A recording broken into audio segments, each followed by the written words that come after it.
Bismillahirrahmanirrahim. Assalamualaikum warahmatullahi wabarakatuh. Waalaikumsalam warahmatullahi wabarakatuh. Salam sejahtera pada Tan Sri. Dan juga kita mengalu-alukan kehadiran para penonton dan juga pada Tan Sri jugalah. Terima kasih. Dan juga untuk maklumat Tan Sri, penonton-penonton kita pun daripada jabatan-jabatan lain dan juga daripada alumni I-League sendiri. Dan untuk makluman juga penonton yang di luar sana, ini adalah dialog yang pertama bagi tahun 2021 I-League Kementerian Belia dan Sukan dengan kerjasama dengan UIA lah. Jadi suka untuk saya memperkenalkan panel kita pada hari ini, dan juga panel ni sebenarnya bukan orang lain bagi saya sebenarnya. Sebab apa, saya alumni Universiti Sains Malaysia. Jadi panel pun adalah Naib Chancellor sewaktu saya belajar itu. Jadi memang saya agak teruja sikit lah kalau ada terkaku sikit tu. Tan Sri harap dimaafkan lah sikit. Tahun berapa tu? Saya tahun 2008-09. Alhamdulillah. Universiti Sains Malaysia. Jadi baiklah, kita mengalukan sekali lagi penonton-penonton untuk ke dialog kepimpinan I-League KBS. Tajuk kita bawa pada hari ini adalah kepimpinan sejahtera dalam pasca pandemik. Jadi saya nak perkenalkan panel kita pada hari ini adalah Prof. Emeritus Tan Sri Datuk Zulkifli Abdul Razak, Rektor Universiti Islam Antarabangsa Malaysia UIA. Dan juga untuk makluman semua, Tan Sri, pengalaman Tan Sri ni banyak. Terutamanya kalau kita tengok di sini, Tan Sri pernah menjadi Naib Chancellor Universiti Sains Malaysia dan juga pernah menjadi pengerusi Majlis Peperiksaan Malaysia MPM dan juga pengerusi ahli lembaga pengarah Universiti Sains Islam Malaysia USIM, dan sekarang sebagai rektor lah Universiti Islam Antarabangsa Malaysia UIA. Jadi untuk penonton-penonton yang sedang menonton sekarang ni, jadi saya berharap kalau boleh tolong share dan juga like kita punya sesi dialog ni supaya lebih ramai lagi yang boleh menonton kita dan juga mendapat ilmu yang akan disampaikan oleh Tan Sri hari inilah. Dan juga untuk makluman, kita ada borang penilaian dan juga borang pendaftaran. Kepada yang menonton, boleh daftar di situ sebab dia akan bekalkan tuan-tuan dan puan-puan sijil. Jadi selain daripada menonton, kita juga dapat sijil lah. Jadi boleh terus follow kami sehingga akhir, sebab nanti dalam komen-komen tu pun kita akan nyatakan, kita akan isikan borang penilaian juga pendaftaran.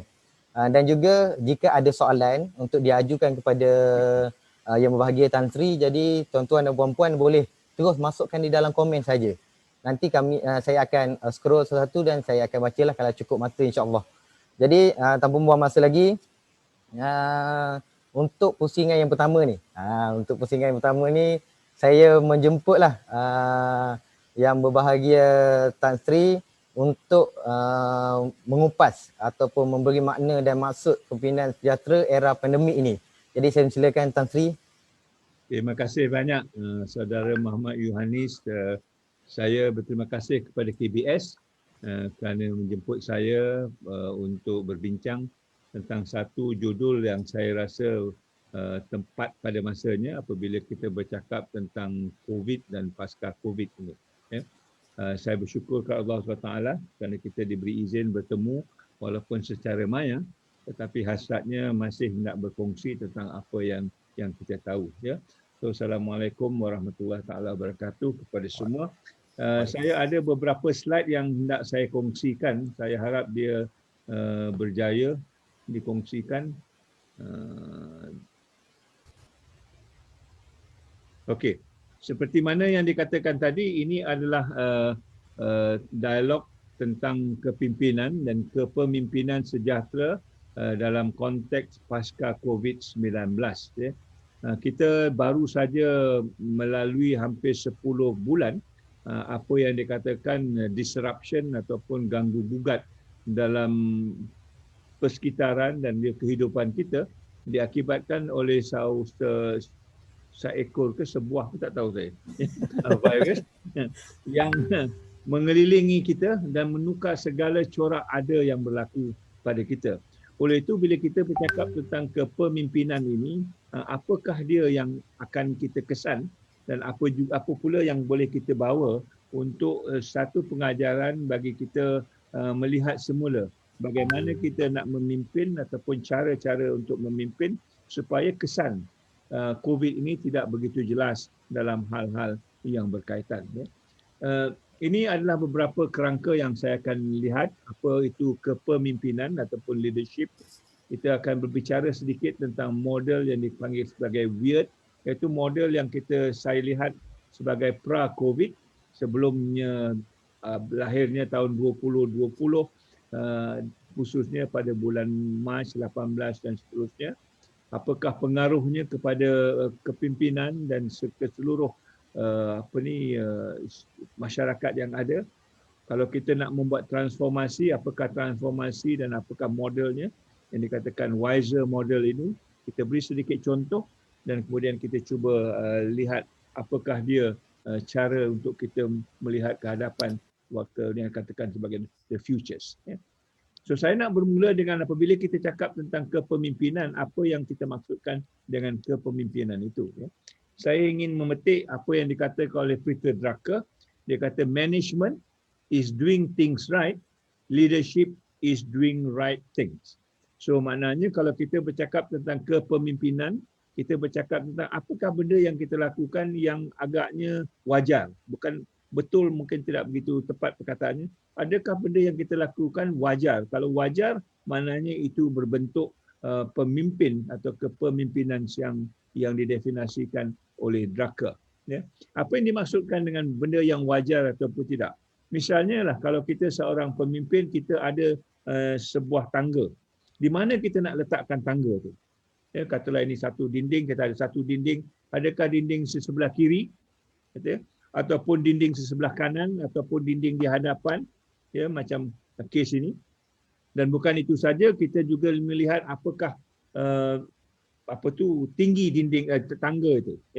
Pemimpin yang tangganya pendek agaknya tidak dapat memimpin dengan cara yang lebih luas ataupun lebih menyeluruh jika dibandingkan dengan pemimpin yang ada tangga yang agak tinggi. Kalau kita bertransformasi, maknanya kita nakkan tangga yang lebih tinggi supaya kita boleh buat perubahan yang lebih baik. Ataupun dari segi tangganya tinggi, tetapi dari segi persediaannya. Kita dapat ini seorang pemimpin tapi nampaknya dia mempunyai pakaian yang berbeza dengan pemimpin yang biasa. Saya ambil contoh orang bomba ni pasal itu je gambar yang ada. Tapi maksudnya adakah kita bersedia dengan topinya, dengan kasutnya, dengan alatnya dan juga dengan seolah gayanya untuk dia memimpin dan sebagainya. So ini soal-soal yang dikatakan oleh the right thing. What is the right thing bagi saya dengan Muhammad Yohanis mungkin kita berbeza. Betul. Ini bergantung kepada apa yang kita nak lihat keseluruhan. Jadi kesudahannya kalau ini yang saya nak lihat dan inilah senario yang saya nak ubah ataupun saya nak pimpin ataupun saya nak urus, saya mesti mempunyai satu pandangan yang berbeza. Dan letak tangga itu memberi kita pandangan-pandangan yang berbeza. Sudah tentu orang melihat daripada pandangan hadapan mempunyai satu senario yang berbeza dengan orang yang lihat di sebelah kiri atau sebelah kanan. Orang yang tangga pendek ini dia tak dapat lihat langsung. Jadi kalau kita bercakap misalnya dari segi pemimpin, kita memimpin satu organisasi, kalau kita tangga pendek, kita bercakap tentang organisasi kita sajalah. Kalau kita di Malaysia, tentang Malaysia saja. Kita tidak dapat melihat corak pemimpinan luar daripada Malaysia. Ufuk yang lebih luas tidak ada pada pandangan kita. Ini dikatakan sebagai visualization ataupun melihat lebih jauh daripada sudut pandangan apa. Jadi kepemimpinan itu mengadunkan apa yang dia hendak dari segi pemikirannya, dari segi letak kepimpinannya itu yang menentukan ke mana arah kita dalam hal ini. Ini saya definisi yang paling ringkas. Adakah apa yang kita lakukan itu wajar untuk kita lakukan sebagai seorang pemimpin? Jadi sekarang ini kalau kita bercakap tentang pemimpin ini, apakah benda yang wajar yang perlu kita lakukan? Senampak saya kalau kita bercakap tentang kepemimpinan, di Malaysia ini selalunya kita meminjam model orang. Ini model yang diimport, ya, oleh nama-nama yang tertentu yang kadang-kadang kita boleh gunakan sebagai teladan ataupun contoh, tetapi kebanyakan daripada kita hanya mengambilnya bulat-bulat, ya. Apa yang dibawa oleh orang, itulah dia yang kita cuba laksanakan dalam bentuk yang kita sedia maklum, apa yang kita baca. Sama ada disesuai dengan budaya kita, sama ada disesuai dengan konteks ada, sama ada disesuai dengan apa yang berlaku sekarang ini. Tidak ramai yang mahu ataupun yang ingin mengubahnya, ataupun kadang-kadang tak berani nak mengubah. Jadi kita dapati apa yang saya panggil sebagai one size fit all. Ya, kita pergi di belia begini, kita pergi di universiti sama juga, kita pergi di industri begitu juga. Semuanya one size fit all. Dia tidak berbeza daripada satu dengan lain, kerana inilah model yang kita import. Dan kita bertanya pada ketika itu, is this the right thing to do? Ya, mengimport dan melaksanakan bulat-bulat seperti apa yang diimport ini, seolah-olah macam kita buka kotak ni, kita ambil apa yang ada, kita pakai itu je. Tidak ada kita nak adun, tidak ada kita nak ubah, ya. Kalau kita bercakap tentang wawasan 2020, kalau kita ingat dia mengatakan kita nak membentuk sebuah negara maju dalam acuan kita sendiri. Soal acuan itu sendiri, acuan kita sendiri ini tidak terbit dalam hal macam ini. Ya, kita tidak mengatakan itu betul ataupun salah, tetapi adakah dia dalam acuan kita? Maknanya kalau kita membuat ini, kita tidak mempergadaikan nilai kita, kita tidak mempergadaikan cara hidup kita, kita tidak mempergadaikan apa yang ada dari segi tradisi dan warisan kita. Ini yang dimaksudkan dengan are we doing the right things dalam konteks umpama ini, ya. So ini yang saya rasakan kekurangan dalam banyak perbincangan kalau kita lihat adalah mengambil aspek-aspek daripada buku ataupun ceramah-ceramah orang lain dan tidak juga diadunkan untuk kesesuaian masyarakat ataupun tradisi dan budaya kita sendiri, ya. Mengapa ini berlaku? Ini berlaku akibat daripada apa yang kita panggil sebagai industri revolusi, ya, ataupun industrial revolution, ataupun revolusi industri. Yang sekarang ini kita bercakap tentang revolusi industri keempat, ya.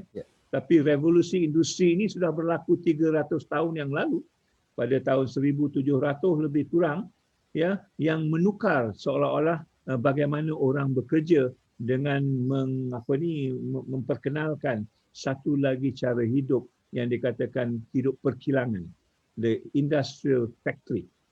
Maknanya kita mengubah cara hidup kita dahulu jika dibandingkan dengan selepas datangnya industri. Ini di antara gambar-gambar yang kita dapat, ya. Orang berpusu-pusu pergi kerja, budak-budak sudah mula ada kerja. Yang kita dapati juga dalam keadaannya sekarang ini sudah ada istilah the factory owner, ya, yang membeli mesin yang tertentu, dan mesin ini kemudiannya akan membuat kerja, dan orang-orang dewasa diberi beberapa ganjaran, begitu juga kanak-kanak yang dibawa masuk dalam sistem ini dikatakan sistem perkilangan, dan perkilangan secara lambakan, ya. Nah, apa yang berlaku selepas itu, kita dapati perubahan hidup, ya. Industri ini sudah memperkenalkan satu lagi cara hidup yang dipanggil sebagai pengabdian. Nah, ini kita mula dengar kalau kita bercakap sekarang ini tentang COVID, kita dengar di Amerika bercakap Black Lives Matters, ya. Seolah-olah orang hitam ni masih mengatakan bahawa hidup kami sebagai orang kulit hitam ni, nyawa kami masih berharga, ya. Cara bekerjanya macam ini, ya. Satu jenis kerja diulang-ulang supaya kita dapat melakukan kerja itu dengan cepat dan menghasilkan barang yang lebih banyak yang kemudiannya dilambatkan untuk dibeli. Dan maka timbullah satu konsep yang dipanggil sebagai consumerism ataupun kepenggunaan. Ini yang sekarang sedang menghantui kita dengan belia-belia yang ada sekarang, ya. Kita asyik untuk mencari benda-benda yang boleh kita beli, yang boleh kita guna, dan kebanyakannya adalah berkaitan dengan teknologi. handphone sebagai contoh yang terbaik. Ya, saya tidak boleh bayangkan anak belia tidak ada handphone. Mungkin saya tidak boleh bayangkan anak belia tidak ada 2 handphone. Telinganya 2, dia nak 2 handphone juga. Ada yang telinga 2 tapi 3 handphone. Satu lagi nak pakai kat mana saya pun tak tahu. Ya. Jadi soalnya sekarang ini, apakah dia kesan-kesan yang datang daripada perubahan industri revolusi ini? Dan salah satu daripada kesannya adalah kepada kepemimpinan. Cara orang memimpin sekarang ini adalah seolah-olah seorang cuba membawa satu industri yang hendak yang nak dilambatkan barang-barang yang terhasil daripadanya. Ya, ini di antara secara ringkas kesan daripada perubahan struktur masyarakat yang dulu tidak ada pemilik, sekarang ni sudah ada pemilik. Yang dulu tidak ada pekerja, sekarang ni ada pekerja. Yang dulu tidak ada penggajian, sekarang ni sudah ada penggajian, ya. Dan dulu tidak ada pengabdian, sekarang ni sudah ada jenis-jenis pengabdian yang tertentu. Ini dia kesan yang kita tidak banyak bercakap apabila kita melihatkan perubahan yang besar oleh industri revolusi ini. Oleh itu saya mempunyai tanda tanya bila kita bercakap tentang revolusi keempat ini. Apakah kesannya kepada kepemimpinan dan apa juga kesannya kepada kita? Ya. So untuk meringkaskan, saya mengadakan satu model yang dipanggil sebagai WEIRD. Ya. Kita nak sebagai pemimpin, kita nak mencorakkan satu dunia yang kita rasakan wajar. Ya, seperti yang dikatakan tadi. Dunia yang wajar sekarang ini, dunia yang saya panggil the weird world. Weird ni perkataan Inggeris, kalau perkataan Melayunya pelik. Ya, dunia yang agak pelik. Apa yang saya katakan pelik ini? Peliknya pertamanya W ini bermaksud westernized. Westernized ini bukan dari segi kebaratan, tapi dari segi apa yang dunia barat sudah memperkenalkan kepada dunia dari segi struktur yang dibawa oleh revolusi industri tadi. Ya, struktur yang berbeza daripada dulu sebelum ada industri dengan struktur yang berbeza dengan dunia yang ada industri, dan industri ini berkembang daripada masa ke semasa. So kita bercakap tentang revolusi industri kedua, ketiga, keempat, mungkin kelima, mungkin sampai ke 10. Kalau model ini tidak bertukar. Apa yang dikatakan berbeza, ada sekarang ini kita bercakap tentang semuanya berkenaan dengan ekonomi. Ya. Apa saja yang kita bercakap kesudahannya mesti titik tolaknya tentang ekonomi. Tentang COVID pun begitu juga. Sama ada ekonomi ini perlu diperkembangkan ataupun tidak, walaupun orang mati berjuta-juta, kesudahannya kita balik-balik kepada soal ekonomi. Amerika Syarikat contoh yang paling baik. Ya, dia tak peduli berapa juta rakyat ni mati, tapi ekonomi itu masih dibuka juga dalam konteks Donald Trump ini. Ya, malah dia menafikan kematian ini adalah satu hal yang dibuat oleh COVID ini. Dia kata ini satu perkara yang biasa. Ini dia katakan economic centric itu, E-nya, ya. Dan economic centric ini sebenarnya dibawa oleh industri-industri yang tertentu. So kalau kita lihat industri-industri yang gah, yes, sekarang ini sudah menjadi lebih kaya. Kita lihat Amazon, kita lihat Google, kita lihat Facebook, kita lihat Apple, ya. Semua ini adalah industri-industri yang banyak mengait laba daripada kesusahan ataupun kemudaratan yang dibawa oleh COVID ini. Dan sekarang ini kita lihat Jeff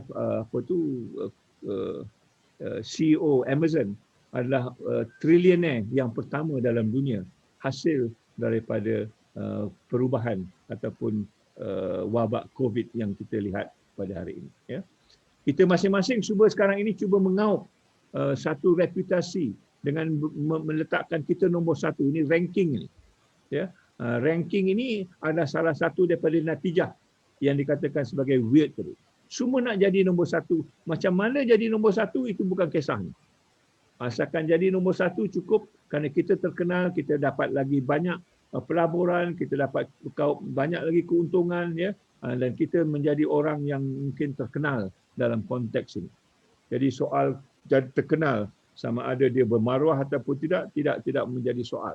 Asalkan dia terkenal, maruah itu boleh dipergadaikan asal dia dikenali oleh orang sebagai pemimpin yang kononnya berjaya dalam konteks ini. Kita lihat baru ini apa yang berlaku pada Jack Ma. Ya. Jack Ma sudah terkenal. Ya. Sekarang ini digusari oleh kerajaan China sendiri sehingga kan Jack Ma ini dikatakan sudah hilang. Ya. Missing. Betul ataupun tidak, Allahu a'lam, tapi itulah ceritanya dalam persaingan sebagai pemimpin dalam konteks itu. Jadi kesudahannya kita ini seolah-olah menjadi sebagai alat yang dipakai sebagai dehumanizing. Ya. Kita ini manusia dikenal hanya dengan nombor saja. Kalau saya nak berjaya, nombor saya mesti sekian. Kalau nombor saya tidak sedemikian, saya tidak berjaya. Kalau saya nak membuat satu kerja, mesti ada juga nombornya yang dipanggil KPI ni. Ya, Key Performance Index ataupun Key Performance Indicators ini. Macam mana saya dapat KPI ini tidak jadi persoalan. Saya boleh menipu, saya boleh rasuah, saya boleh buat apa saja asalkan nombor ini saya tepati. Bila nombor ini saya tepati, saya menjadi orang yang berjaya. Ya. Dan walaupun kita telah seolah-olah mengeluarkan roh daripada manusia itu, dikata bagi nyak manusia, ini bukan soal sekarang ini. Ini yang saya lihat dalam kepemimpinan ini. Kalau kita lihat dan kita tengok seorang pemimpin, apakah cara-cara dia memimpin di antara faktor-faktornya di sini. Semuanya economic centric, semuanya nak berdampingan dengan industri, semuanya nak menjadi nombor satu, ya. Tidak kiralah sama ada maruahnya dikorbankan ataupun tidak. Ini model yang saya lihat yang berlaku dalam keadaan yang diperjelaskan dalam COVID-19 baru-baru ini. Ya. Kita tidak mahu ini. Saya tak tahulah kalau ada KBS yang mahu macam ini. Tapi bagi saya, this is the weird world that we don't want. Jadi maknanya, apakah anjakan yang perlu kita lakukan supaya soal-soal weird ini, kepelikan ini boleh kita kurangkan. Ini nanti kita akan bicarakan. Tetapi mengikut kajian-kajian yang ada. Apa yang dikatakan sebagai weird tadi itu sebenarnya ada betulnya. Ini satu kajian daripada Harvard Business Review tahun 2012 mengatakan why great leaders are in short supply. Mengapa pemimpin-pemimpin hebat ini berkurangan? Kita lihatlah di sekeliling kita di seluruh dunia. Mana dia pemimpin-pemimpin yang hebat? Kerana apa? Dia kata leaders are inundated by increasing perception of incompetence, greed, frivolity. Ya. Kebanyakan daripada pemimpin-pemimpin kita dirasuki oleh persepsi yang mereka tidak kompeten, tidak berterampilan, tamak dan juga remeh. Ya. Atas dasar apa? Atas dasar mereka mengurus ataupun mereka yang membayar cukai dan mereka yang diuruskan dalam hal ini. Ya. So ini adalah satu kajian yang mempunyai maksud yang mendalam. Ya. Bila saya lihat ini dalam konteks yang ada sekarang ini, dalam konteks COVID ini, kita lihat saja di Amerika Syarikat, negara yang termaju, negara yang terkaya, negara ekonomi yang paling banyak, ya, kita akan lihat 3 ciri ini berlaku. Tamak, ya, meremehkan benda yang patut dianggap serius dan melakukannya dengan cara yang tidak cekap dan tidak betul. Donald Trump adalah contoh yang paling baik. Ya, itu satu ekstrim. Tapi ada banyak lagi kita dapati pemimpin-pemimpin yang menunjukkan ketamakan, keremehan dan juga gaya-gaya bekerja yang tidak sewajarnya sebagai pemimpin. COVID ini memberi satu kesedaran bagi kita. Ya. Dan kesedaran ini boleh kita lihat dengan jelas apabila kita mula berbicarakan tentang COVID sebagai satu wabak dan terkini. Ya. Bila kita bercakap tentang vaksin, lupakanlah tentang apa yang berlaku dari segi ramainya mati berpuluh juta di seluruh dunia. Ya, kita dapati negara barat umumnya, di Amerika, di United Kingdom, ini negara yang paling maju. Negara yang mula-mula mencetuskan revolusi industri ini adalah England. Tapi lihat England sekarang. Sepatutnya negara ini mendahului yang lain, tetapi mereka seolah-olah ketinggalan dalam kepemimpinan bila menghadapi faktor-faktor seperti COVID. Dan begitu juga dengan Amerika Syarikat. Jadi saya bertanya, ya, kalau lihat dengan dunia sebelah timur, Korea, Jepun, Taiwan, Hong Kong, Singapura, Malaysia, kita menjalankan kerja-kerja menangani COVID ni lebih baik daripada mereka, walaupun kita tidak semaju ataupun sekaya atau sekuat mereka. Jadi apa dia yang membezakan di antara kepemimpinan yang ada di sebelah barat ini dengan kepemimpinan yang ada di sebelah timur? Ya. Kita sekarang lihat dari segi vaksin ini. Ya. Semua orang hendak mendapatkan vaksin ini dan saya dapat juga kesan dalam cuba mendapatkan vaksin ini, faktor-faktor ketamakan, faktor-faktor keremehan dan faktor-faktor yang tidak berketerampilan ataupun tidak beretika ada wujud dalam faktor-faktor sedemikian. Ya, berebut-rebut. Kalau negara yang kaya itu hanya nak memberi vaksin ini untuk negara kaya saja. Negara miskin orang tidak peduli. Ya. Dan kita sebagai negara miskin misalnya melihat di mana kita nak menghalakan vaksin ini kepada orang-orang yang tidak mampu misalnya. Ya. Satu vaksin itu memerlukan simpanan darjah 10 darjah di bawah sifar. Negara mana yang boleh melakukan ini kalau mereka tidak mempunyai gaya-gaya yang ataupun cara-cara pengurusan dan kepimpinan yang baik. Ya. Kesudahannya kita berbalik-balik pada soal ekonomi. Ya. Berbalik-balik dari segi keuntungan. Berbalik-balik pada soal apa yang dilakukan oleh industri yang mampu untuk mengubah apa yang berlaku kepada kita. Ini persoalan yang menghadapi dan menghantui kita. Okay. Besok kerajaan akan mengumumkan bagaimana kita nak menguruskan vaksin ini dan kita akan lihat sama ada faktor-faktor ini terlibat dalam cara-cara kita menguruskan ataupun membawa penyelesaian kepada masalah wabak COVID ini. Okay. Kalau kita ambil misalnya sebagai contoh, ini satu petikan daripada badan yang berwibawa di Switzerland. Dan Switzerland ini satu negara yang memang pandai dan bagus dalam menghasilkan ubat-ubatan termasuk vaksin. Ya. Bagi mereka, dia mengatakan di sini, an emergency approval of vaccine is not a legal option in Switzerland. Bagi mereka tidak ada cara untuk kita memberi pengesahan kepada vaksin yang dianggap sebagai satu mekanisme emergency ataupun darurat. Ya. Bagi mereka ini bukan satu legal option. Dan mereka menambah lagi bahawa dia katanya emergency approval of the use of vaccine falls short of regular authorization. Yeah. Even in a country that possesses legal instrument for placing them on the market earlier than usual, the investigation is still ongoing. Yeah. Sekarang ini vaksin ini masih dalam kajian, tapi sudah dipasarkan, sudah digunakan, sudah diwar-warkan. Di Switzerland katanya there is no legal basis for emergency use of COVID-19 while authorization application is still being processed. Nah, ini Switzerland dia cukup jelas. Kalau kita nak menjalankan satu kerangka untuk memperbaiki keadaan, mungkin vaksin ini satu caranya, tapi adakah proses itu sudah lengkap ataupun sudah sempurna? Ya. Nah, ini dia yang saya rasakan kalau kita bercakap tentang kepemimpinan, ini dia kepemimpinan yang wajar. Yang tahu di mana kita nak meletakkan selok-beloknya, kerana dia kata data tentang keselamatan, tentang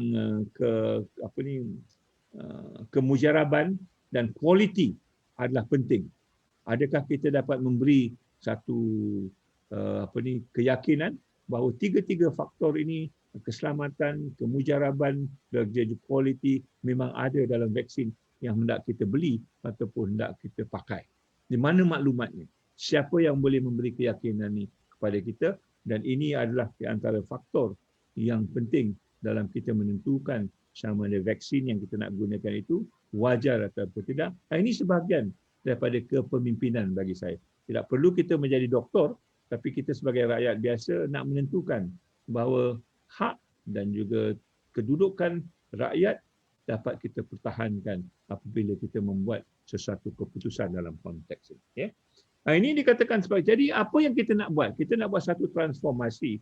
Dan transformasi itu bagi saya ini sudah kita tolak tadi. Ya, westernized, economic centric, industrial led, reputation obsessed, and dehumanizing ini kita tidak mahu. Dan kita nak tukarkan dengan satu lagi akronim yang saya kata sebagai WISER. Apa dia WISER ini? WISER ini W-nya bagi saya ada maksudnya menyeluruh. Ya, dia bukan saja barat, bukan saja timur, tetapi secara total, secara syumul dalam konteks ini. Kita ambil segala fakta dan maklumat dan ketika yang relevan dan kita adunkan supaya apa? Supaya ianya menjadi inklusif. Ya, semua orang diambil kira dalam ini, keterangkum dalam hal yang kita nak bawa ataupun dalam keputusan yang kita nak bawa. Ya, ini yang saya katakan sebagai sejahtera. Ya, kita akan uraikan sedikit ni tentang sejahtera ini. Dan sejahtera ini menentukan kesamarataan. Ya, kita bercakap tentang wawasan kemakmuran bersama. Ini satu kesamarataan. Adakah ia nanti apabila ada vaksin ni, dia sama rata. Orang luar bandar boleh dapat, orang bandar boleh dapat, orang kaya boleh dapat, kerana penyakitnya sama. Dia tidak makna kalau orang COVID di bandar, dia lebih teruk daripada orang COVID di luar bandar. Ataupun orang kaya lebih teruk daripada orang bukan kaya. Sama. Jadi mengapa orang segelintir dapat, segelintir lagi tidak dapat. Segelintir lagi mampu, segelintir lagi tidak mampu. Di mana kesemarataannya, di mana keadilannya dalam kita cuba merawat pandemik yang menghantui rakyat jelata keseluruhannya. Okay? Dan kesudahannya, adakah dia religion, bolehkah dia bangkit semula untuk memperbetulkan keadaan. Ya? So ini saya rasakan model yang saya nak bawa, yang kata this is the wiser world that we do want. Yang tadi kita we don't want, kita mahukan model ini, dan model ini adalah model yang dikatakan boleh digunakan sebagai salah satu daripada model yang saya panggil sebagai sejahtera untuk menentukan masa hadapan yang kesudahannya akan membawa nilai-nilai yang tidak ada dalam model yang dikatakan weird. Nilai pertamanya adalah nilai-nilai yang berkaitan dengan hasil emosi manusia itu sendiri. Ya, adakah manusia itu boleh mempunyai satu perasaan simpati misalnya? Kalau kita bercakap tentang COVID ini, kita mesti tahu ada satu faktor simpati. Kita bersimpati dengan orang. Sebab itu kita pakai pelitup muka. Kalau kita tidak mahu kita menjadi salah satu daripada ejen yang merebakkan. Ya. Sebab itu kita menjaga penjarakan fizikal. Kita tidak mahu kita menjadi salah ejen ataupun kita sebagai atau penghubung untuk merebakkan lagi virus ini. Ini nilai-nilai ada kena-mena dengan simpati. Orang yang tidak pandai bersempati ini, dia akan tak pedulilah. Asalkan dia untung, dia untung. Orang lain rugi, itu dia punya pasal. Ini nilai-nilai yang datang. Dan nilai-nilai ini bukan nilai emosi saja.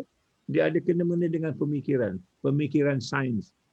Penjarakan ini ada hujah-hujah sains. Pelitup muka ini ada hujah-hujah sains yang perlu kita adunkan dalam konteks ini. Dan kedua-dua ini mesti seimbang. Ya. Perasaan dengan rasional ini, dia mesti ada keseimbangan.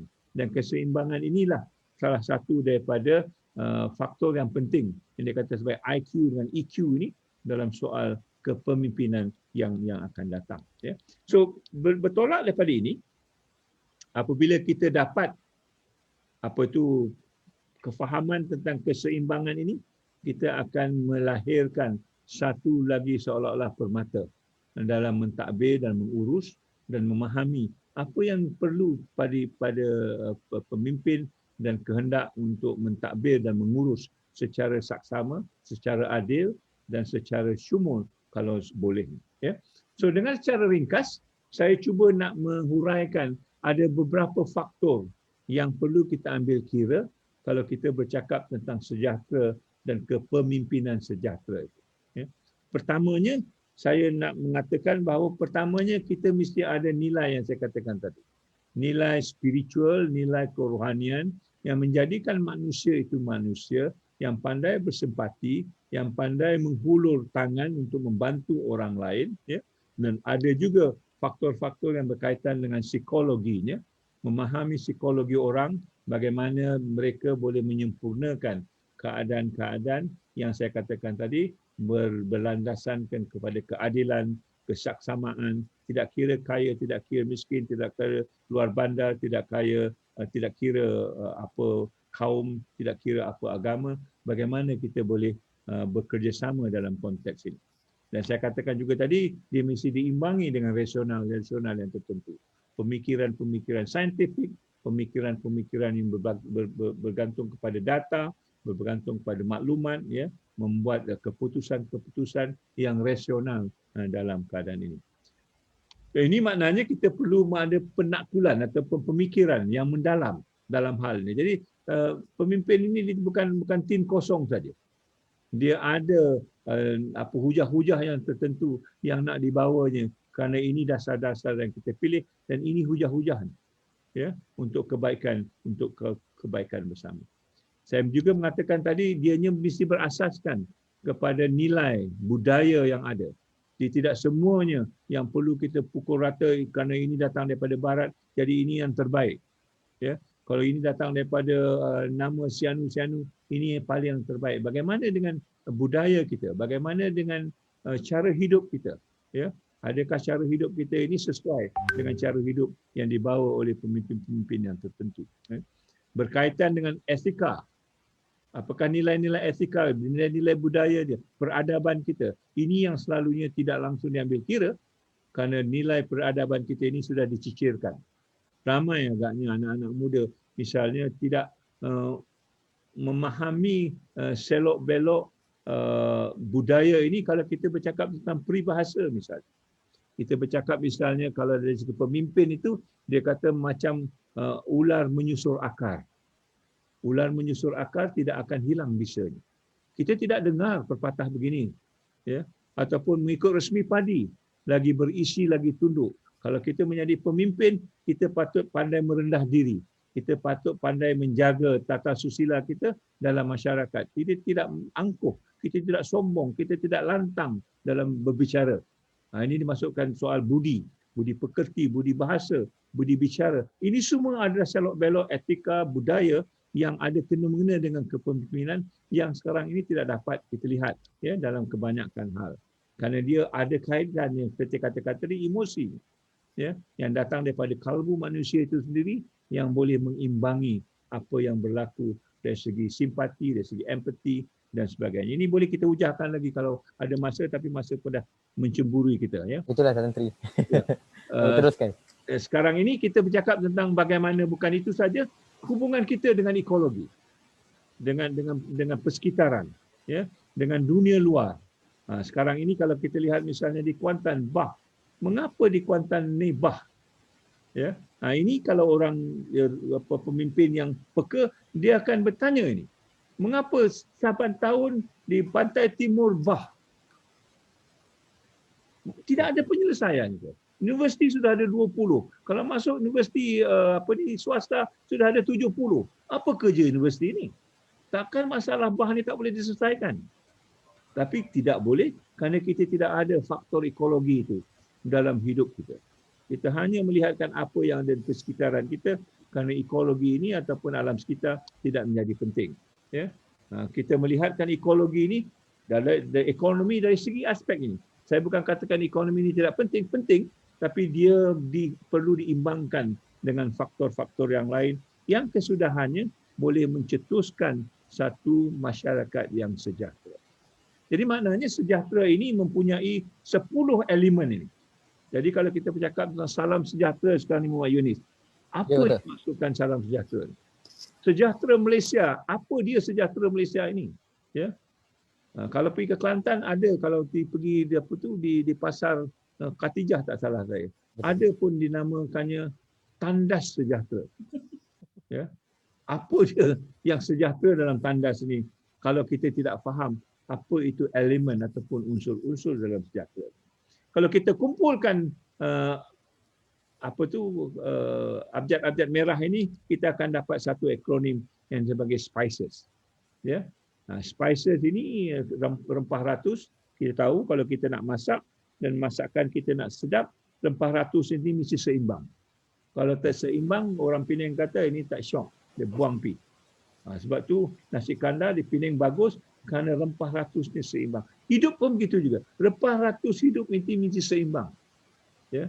Kalau kaya semanjang saja dan tidak ada aspek-aspek yang lain yang mendukung kekayaan itu, kita tidak akan seimbang dan kita akan kecundang. Kesudahannya, dalam konteks ini kita mengatakan bahawa kita nak bawa balik keseimbangan dalam ekosistem, termasuk ekosistem manusia dengan alam sekitar, manusia dengan manusia, manusia dengan Tuhan, dan manusia dengan dirinya sendiri. Ini yang selalu tercicir. Sama ada diri saya ini sudah seimbang, supaya kita boleh mewujudkan apa yang dipanggil sebagai social solidarity dalam konteks yang dikatakan sejahtera leadership. Itu kesepaduan sosial yang boleh membawa kepada kesejahteraan. Ya.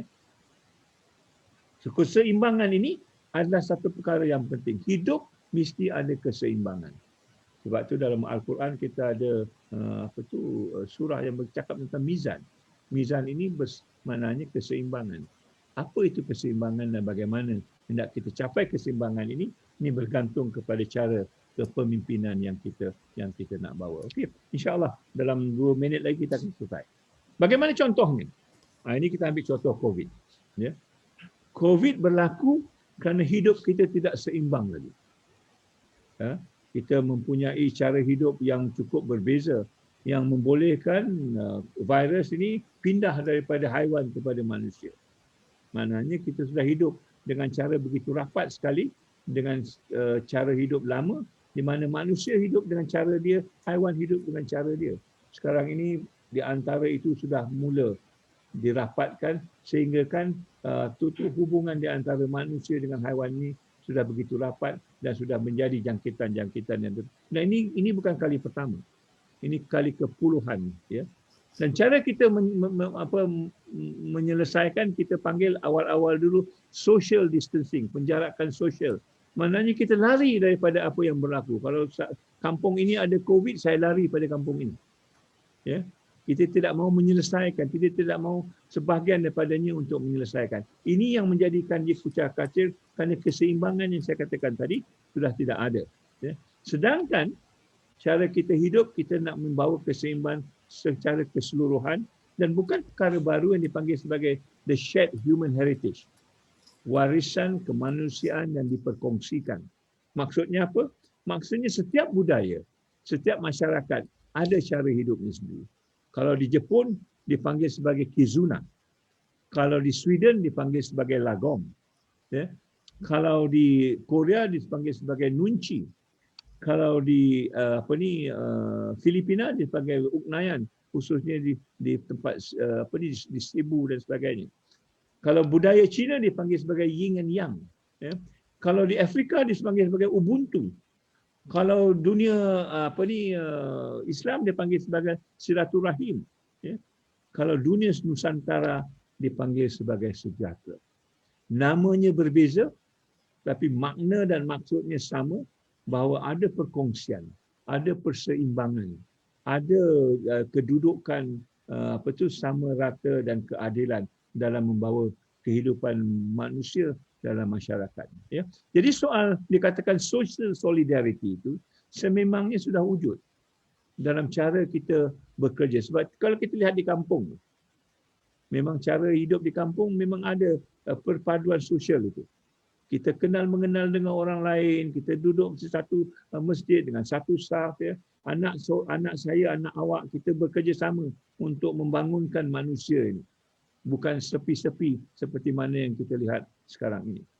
Walaupun kita dikatakan physical distancing, istilahnya bukan social distancing. Saya dengan Yunis jauh, tapi kita ada satu kesepaduan bagaimana kita nak membangunkan manusia sejagat, bagaimana kita nak menentukan bahawa kehidupan kita tidak kira di mana kita boleh mendapat kehidupan yang sama. Ya, tidak kira ini kampung aku dan aku saja ataupun hidup di bandar. Saya dengan diri saya kadang-kadang jiran pun tak kenal.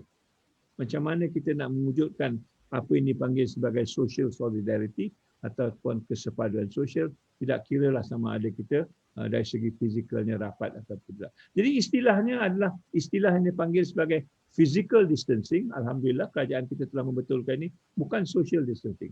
Tapi di dunia barat masih perkataan social distancing ini digunakan. Oleh kerana ada social distancing, mereka tidak dapat mencapai social solidarity. Ada penjarakan sosial, mustahil akan ada perpaduan sosial. Dua perkara yang berbeza. Jadi kita nak balik kepada soal sejahtera itu kerana dia memupuk nilai-nilai yang sebenarnya dalam kita membawa pengertian bukan saja untuk mengatasi COVID ni, tetapi berbagai krisis yang lain yang akan tiba insya-Allah kalau kita ada nilai. Ya. Dan saya nak mengakhiri dari segi inilah. Ya. So kalau orang yang tidak ada physical distancing ini mula-mulanya yang berlaku. SOP, apa itu SOP? Orang meremehkan ya SOP ini. Ya. Tapi kalau kita lihat apa yang berlaku sekarang ini, apabila kelok itu dileperkan atau flattening the curve, ya, kita sudah mula cara-cara hidup yang berbeza, yang mempunyai tata tertib yang saya katakan tadi. Ya. Bagaimana kita menjaga kebersihan, bagaimana kita menjaga penjarakan, bagaimana kita menutup sebahagian daripada muka kita supaya kita dapat menyelamatkan bukan saja diri kita, tetapi orang lain. Ini dia yang kesudahannya akan membawa kesejahteraan sebagaimana yang kita lihat di sini. Ya. Kalau kita buat saya betul, elok itu akan turun. Tapi the moment kita mula lengah balik, dia akan naik. Ini sedang berlaku sekarang ini. Ya. Kita mula-mula teruk, lepas tu kita dapat kawal, lepas tu semua orang ambil secara remeh saja, dan sekarang ini kita mempunyai gelombang yang ketiga. Sini soalnya yang bila kita katakan kesejahteraan dan bagaimana kesejahteraan ini boleh kita pupuk. Ya. Dan kalau kita lihat dari dunia pendidikan lah, oleh kerana saya datang daripada universiti, sekarang ini UNESCO sudah berbincang tentang apa yang dikatakan apakah itu pendidikan baru. Bagi mereka dia kata learning to become wiser. Itu dia istilah yang dikatakan wiser tadi. Ya. Wholesome, inklusif, sejahtera ataupun boleh kata sustainable istilah mereka, equitable dan juga resilient. Boleh melantun semula. Maknanya walaupun kita jatuh sekarang ini dalam keadaan COVID, kita boleh bangkit semula, kita boleh bangun semula, kita boleh menguruskan hidup kita semula kalau kita ada faktor-faktor yang lain seperti wholesome, inclusiveness dan sebagainya. Bagaimana kita nak melakukan ini? Kita mau tidak mau terpaksa balik kepada pendidikan. Ya. Satu teori yang dikeluarkan oleh ahli falsafah barat, ya, namanya Emil Durkheim, dia mengatakan bahawa education create social solidarity. Ya. Pendidikan membentuk perpaduan sosial. Dan malah bagi dia, kalau kita ambil sekolah, itu seolah-olah bagi masyarakat yang dalam keadaan miniature. Ya. Masyarakat kecil-kecilan, di mana kita belajar tentang nilai, di mana kita belajar tentang perpaduan, di mana kita belajar tentang hidup rukun di antara satu sama lain. Ya. Yang dikatakan sebagai tadi, the shared heritage, perkongsian waras. Itu gunanya sekolah. Ya.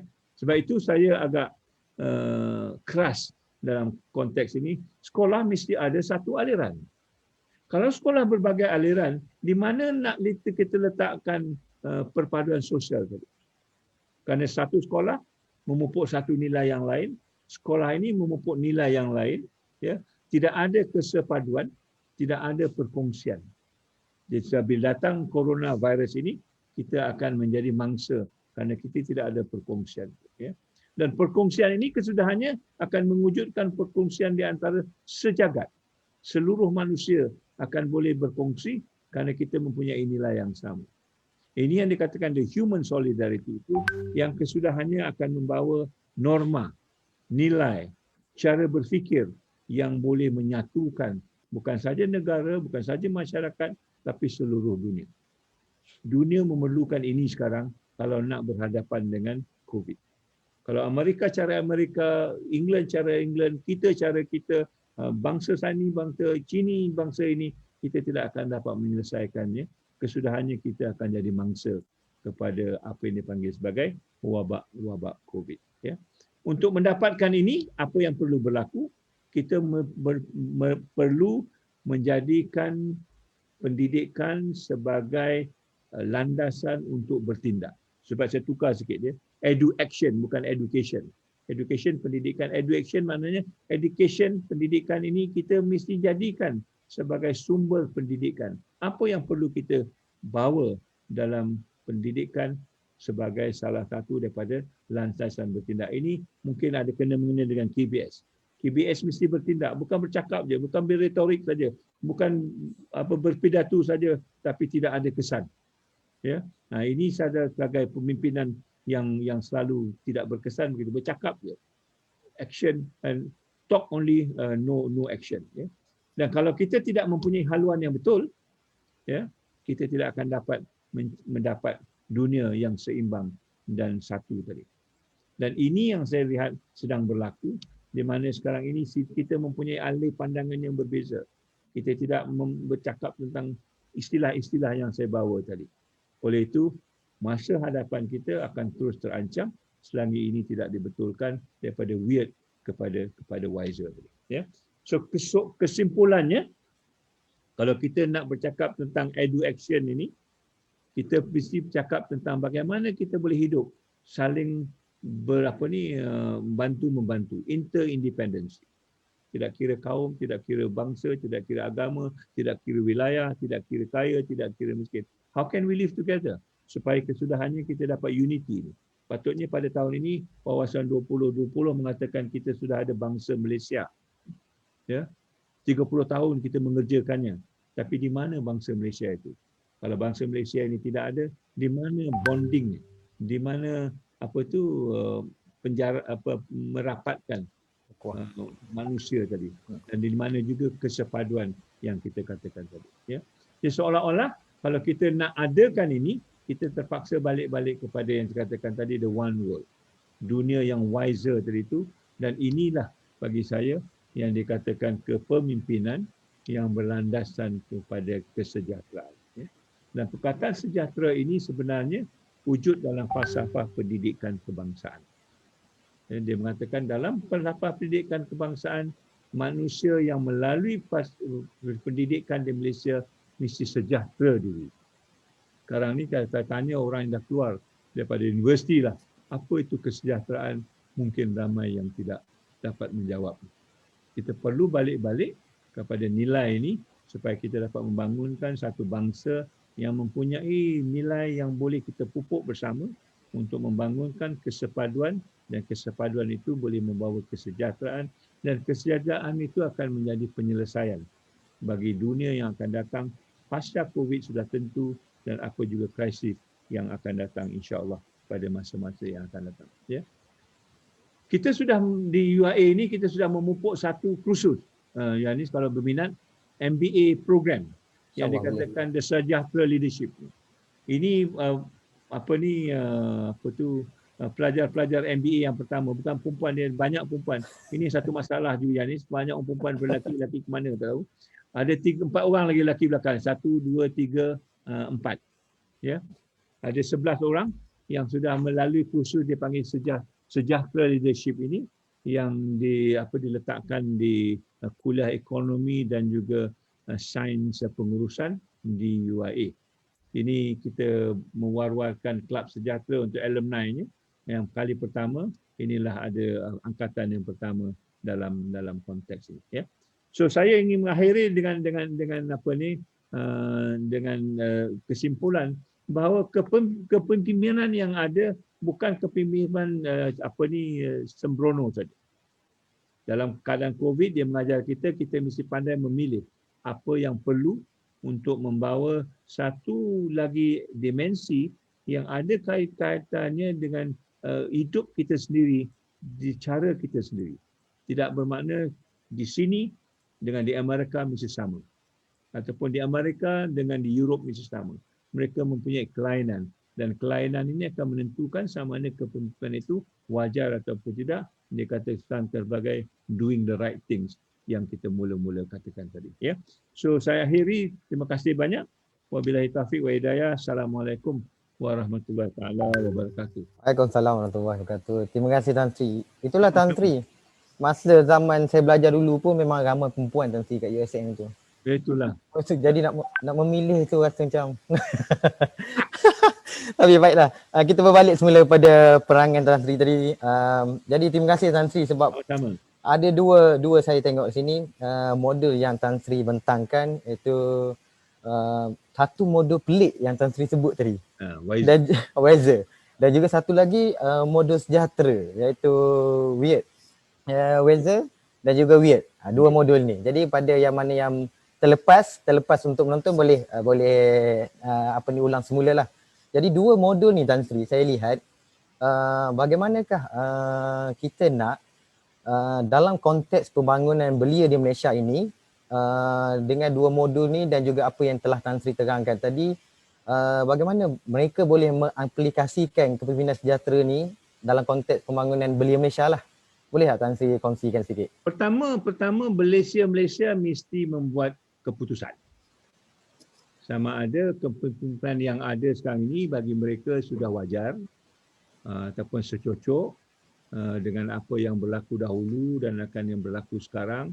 Kalau demikian keputusannya tak payah berubahlah. Ya. Okey.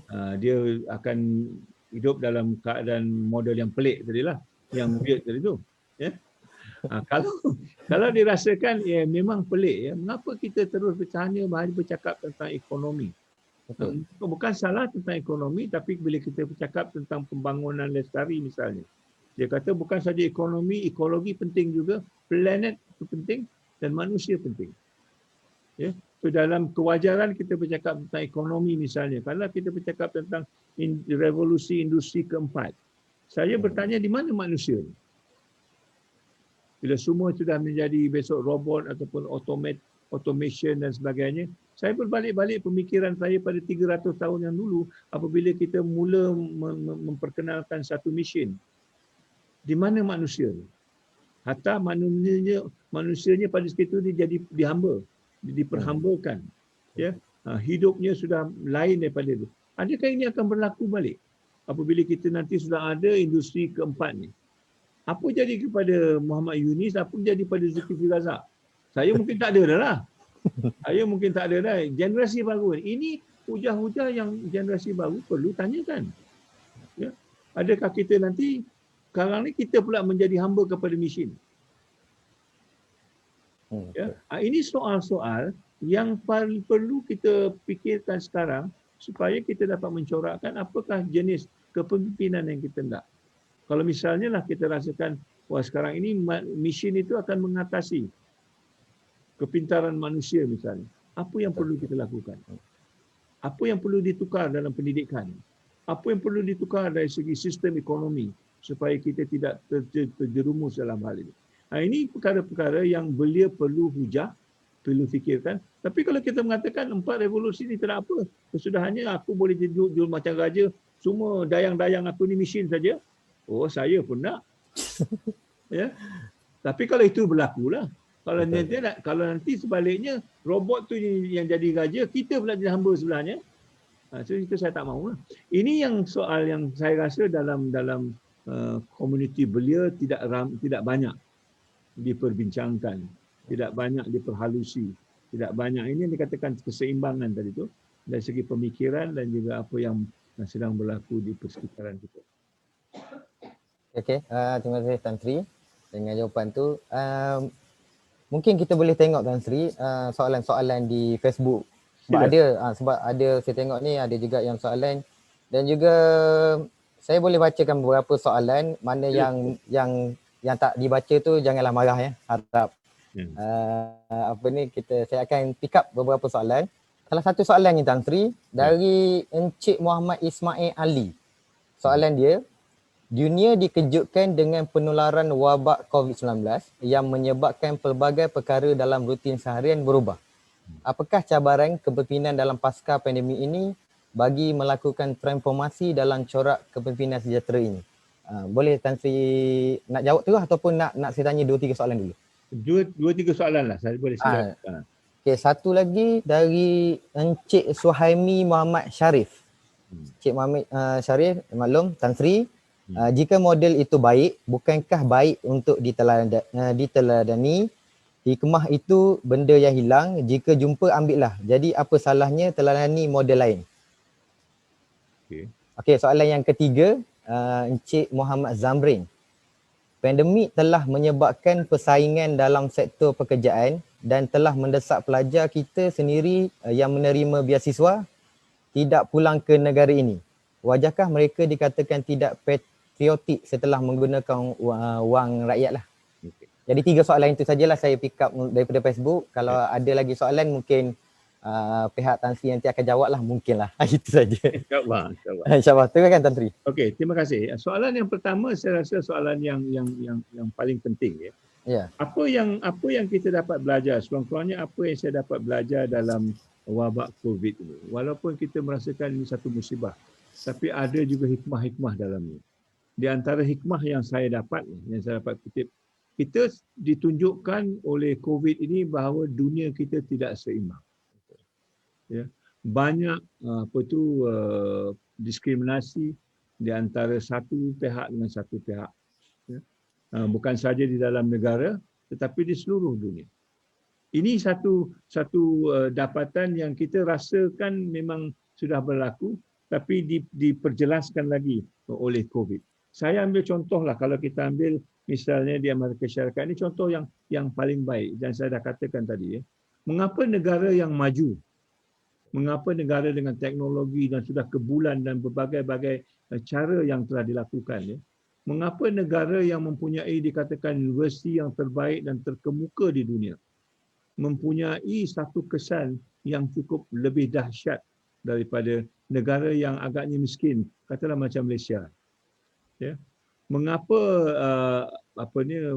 penduduknya sekitar hanya 4% saja dari seluruh dunia. Tapi matinya ataupun orang yang mati dari COVID itu berpuluh kali ganda. Ya. Jadi soalnya, adakah negara begini negara berjaya ataupun negara tidak berjaya? Selama ini kita kalau cakap tentang Amerika saja, kita akan sanjung. Ya, kita nak ikut juga model Amerika ni. Tetapi sekarang ini kita sudah jelas bahawa ini bukan model yang boleh menyelamatkan. Ini kalau model yang kita ikut, semua dunia akan runtuh. Bayangkanlah kalau semua orang bersikap ataupun berperilaku seperti mana rakyat Amerika. Kita sudah hancur lama sudah. Yang mempertahankan apa? Yang mempertahankan adalah seolah-olah dunia sebelah timur. Apa yang bezanya? Kita masih mempunyai nilai, masih mempunyai penghormatan kepada alam sekitar misalnya, masih mempunyai cara hidup berkumpulan, ya, menjaga satu sama lain, bukan saja hidup secara individu. Nilai ini datang daripada mana? Ya. Kalau saya balik kepada slide yang kemudian saya katakan tadi itu, nilai ini datang daripada pendidikan, seperti yang dikatakan Imelda Crum. Jadi maknanya saya sebagai pendidik menyoalkan, adakah pendidikan yang diberikan oleh dunia barat itu sesuai dengan kita sekarang ini? Ya. Kalau itu tidak sesuai, apa yang perlu kita lakukan?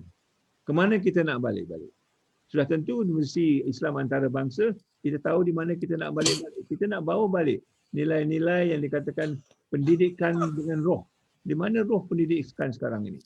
Ya. Di mana nilai-nilai yang tidak boleh diukur? Misalnya dari segi akhlak, dari segi iman, dari segi akidah, dari segi adab. Ini semua tidak boleh diukur. Tak ada KPI-nya. Tapi kalau kita hanya mementing dengan KPI, di mana datangnya nilai-nilai ini? Di mana kita nak letakkan nanti? Kalau tidak. Di dunia barat ini tidak ada.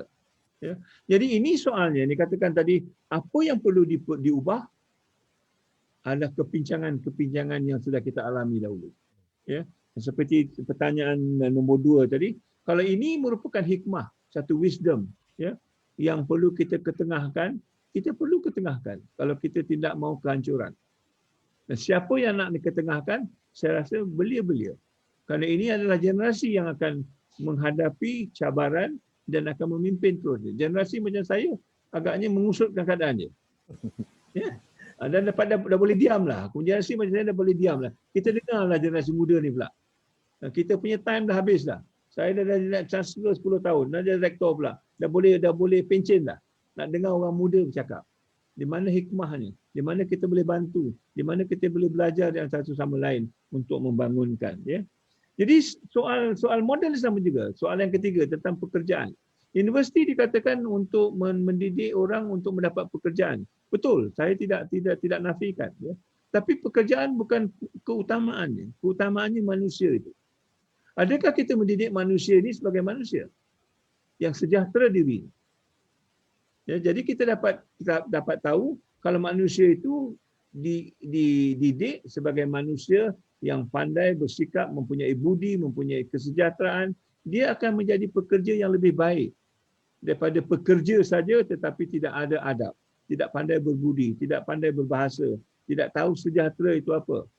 Kesudahannya manusia-manusia ini yang akan digempur oleh rasuah, segala perkataan-perkataan yang tidak etika, social media yang lintang pukang. Ini kerana manusia itu tidak ada nilai. Tidak digabungkan oleh nilainya dan tidak dijaga dengan nilai yang ada pada mereka.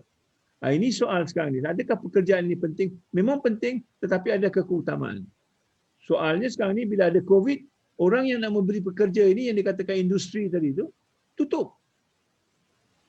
Industri ni mengatakan, cari orang ni, saya nak bagi mereka pekerjaan.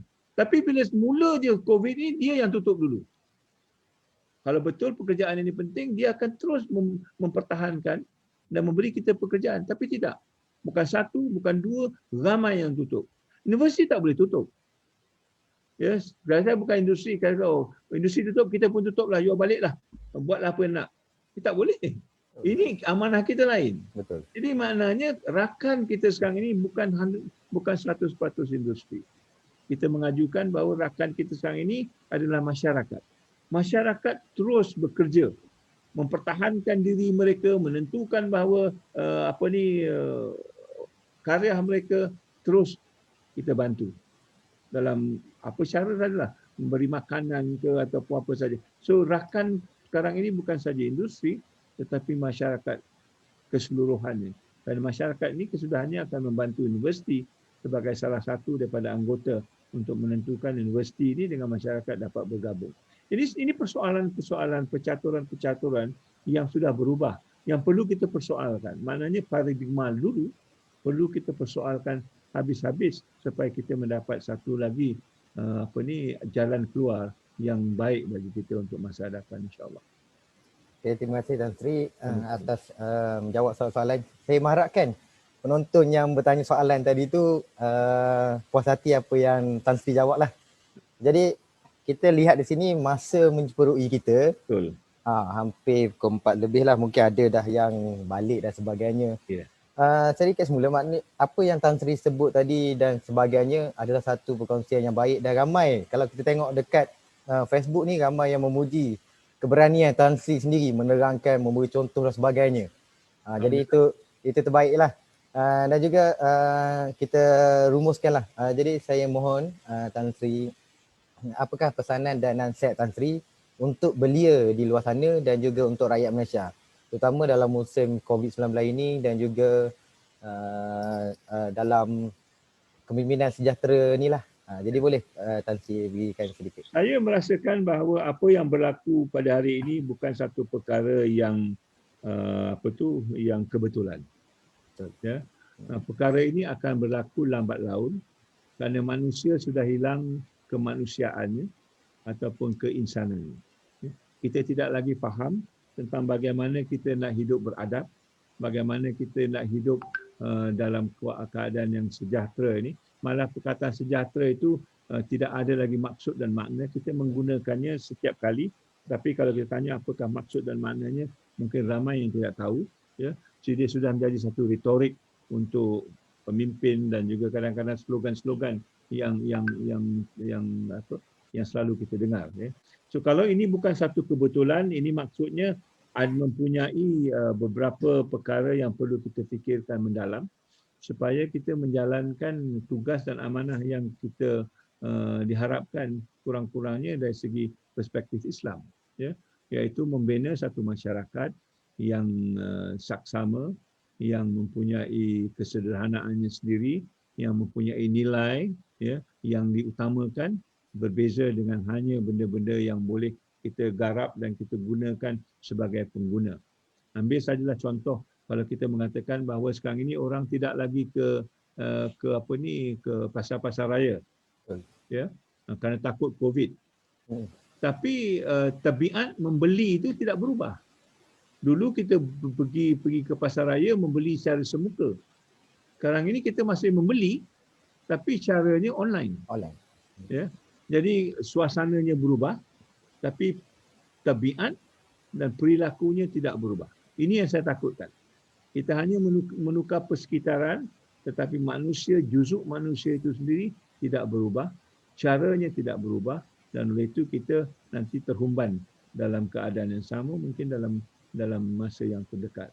Ini yang perlu kita khawatiri, dan sebagai pendidik dan mempunyai tanggungjawab untuk menyedarkan belia, kita mesti mempunyai keberanian untuk menyatakan yang patut. Ya, kalau disalah anggap, kita tawakal kepada Allah Taala saja. Tapi ini tugas yang perlu kita lakukan bersama, insya-Allah. Dan saya harap KBS menyambut baik, dan kalau KBS hendak lagi bekerjasama, insya-Allah kita membuka tangan selebar-lebarnya, insya-Allah. InsyaAllah Tan Sri, KBS. Nanti apa-apa kita boleh kontak terus lah Tan Sri. Sebab ni ibarat satu permulaan lah untuk kita KBS dan juga UIA lah. InsyaAllah. Ada yang komen Tan Sri berani, mungkin ramai yang tidak tahu kot kenapa Tan Sri begitu berani. Sebenarnya kalau untuk maklumat tuan-tuan, Tan Sri ni adalah anak kepada Datuk Abdul Razak Abdul Hamid. Salah seorang yang selamat daripada pengeboman Hiroshima pada tahun 6 Ogos 1945. Dan juga beliau memang, kalau saya dengar masa mula-mula saya masuk universiti itu, memang seorang yang official, memang dia punya ilmu dan sebagainya memang menarik kami semualah. Okey. Jadi itu saja. Terima kasih sekali lagi kepada Tan Sri, dan juga saya terima kasih kepada semua penonton yang menonton. Untuk maklumat Tan Sri, yang menonton kita daripada universiti awam ada, daripada universiti swasta, jabatan-jabatan kerajaan. Kalau ada tengok di sini ada MINDEF, ada KBS, ada saya kata sampai ke Johor dan Sabah juga. Jadi terima kasihlah kepada semua penonton yang menonton, dan saya mohon kalau yang sedang menonton tu boleh lihat ada link-link yang diberikan oleh admin, jadi boleh masuk kat situ. Ada dua link, satu link penilaian dan juga link pendaftaran. Jadi bauran penilaian tu sangat penting untuk tuan-tuan isi, sebab dia akan menjana CJ tuan-tuan lah. Jadi bauran penilaian tu kalau boleh isi. Dan sekali lagi saya mengucapkan ribuan terima kasih kepada yang berbahagia Prof. Emerita Tan Sri Datuk Zul Abdul Razak, Rektor Universiti Islam Antarabangsa UIA, dan juga bahagian Tan Sri maknanya daripada UIA atas kerjasama dan juga dialog ini, dialog yang pertama ILIK pada tahun 2021. Dan juga mungkin tak lambat lagi lah saya nak ucapkan selamat tahun baru lah kepada Tan Sri dan seluruh warga pendidik. Jadi itu saja daripada kami di sini. Terima kasih. Semoga ilmu yang diberikan memberi manfaat kepada semua, dan jangan malu dan segan untuk share supaya semua dapat ilmu itu. Terima kasih, dan nantikan dialog-dialog kepimpinan yang akan datang untuk penonton-penonton. Terima kasih kepada semua. Dan Assalamualaikum warahmatullahi wabarakatuh. Salam sejahtera. Waalaikumsalam warahmatullahi wabarakatuh. Terima kasih. Terima kasih Tan Sri juga. Sama-sama.